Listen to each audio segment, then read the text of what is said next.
So to get started, you want to start with your t-shirt. This works best with old t-shirts or a thrifted t-shirt. If you got a bleach stain already on it, even better. Great way to repurpose that. You don't want to use a new t-shirt because new t-shirts have chemicals on them often, and it could actually prevent the bleach from really penetrating the shirt, and that would not be good. Then you're also going to take a piece of cardboard and put underneath the shirt. That's going to prevent it from bleeding on both sides so you don't have big globs of bleach, since we want the splatter effect. And then take note of your work surface. Either cover it with plastic, use a big giant plastic tub, or use your bathtub because, hey, it'll just help clean it anyway. Next is time to prepare our bleach solution. I use a 50-50 mixture. If you're afraid, like, ooh, that seems like a lot of bleach, feel free to use a 2-to-1, but I like the 50-50.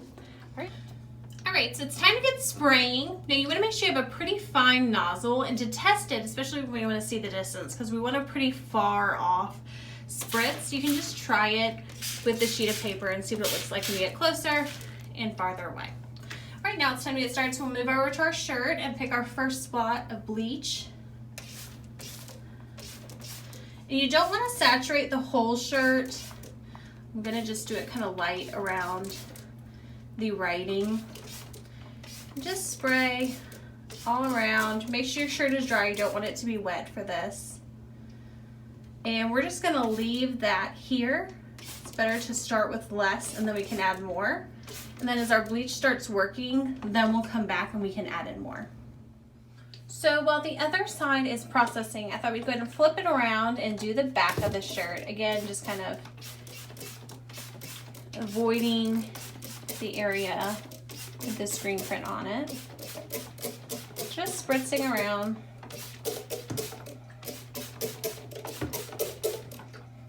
Heavier in some places and then lighter everywhere else.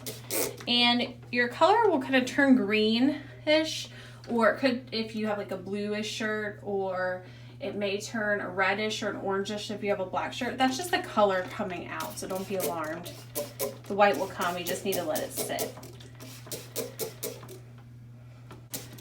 Perfect. All right, there we go. We're gonna flip it back over and let it keep hanging out.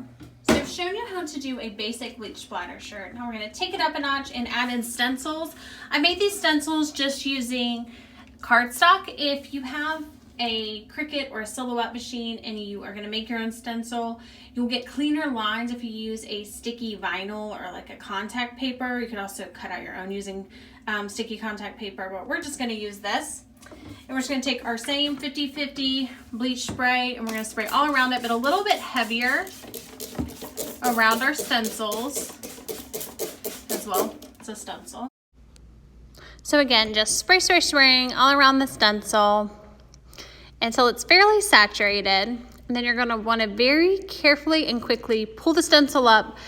And if it splatters a little bit, that's okay. I promise you it will all work out on the end. So again, we're just spraying this side and the other one. And then we'll go ahead and do this top here. And I've already spritzed the back of the shirt to give it the same kind of bleach splatter effect. All right, here we go. Really quickly grabbing it, kind of folding it over and then up. There we go, no drips on that one, woohoo! Let's try this one. All right, a few, but we're okay. So the color is already changing on this one, but we are gonna let it hang out for just a couple minutes.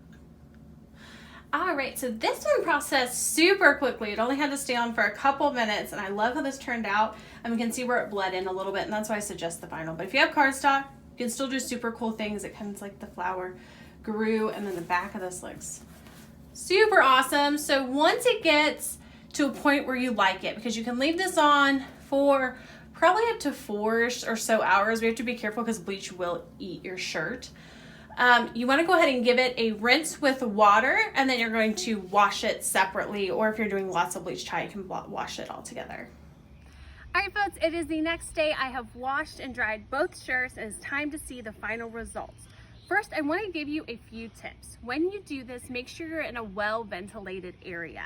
If you're doing it inside in a bathtub, it's easy to clean up, but you want to make sure you have a window open or a fan on.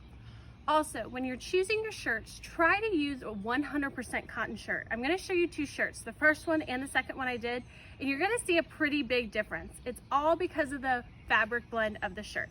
So this is our first one, and it turned out pretty cute. Now this one isn't 100% cotton, so it's much more muted, but the actual spotting actually looks pretty neat. Now this one had to cure for about 3 hours.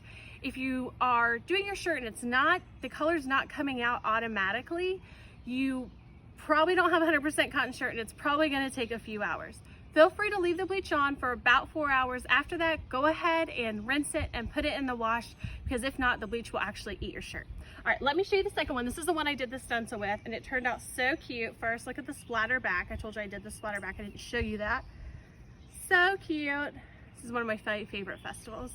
And then here is our finished pattern. And like I said, I just love how that daisy, almost like it's growing. So fun. I hope you give this a try. Thanks for joining me.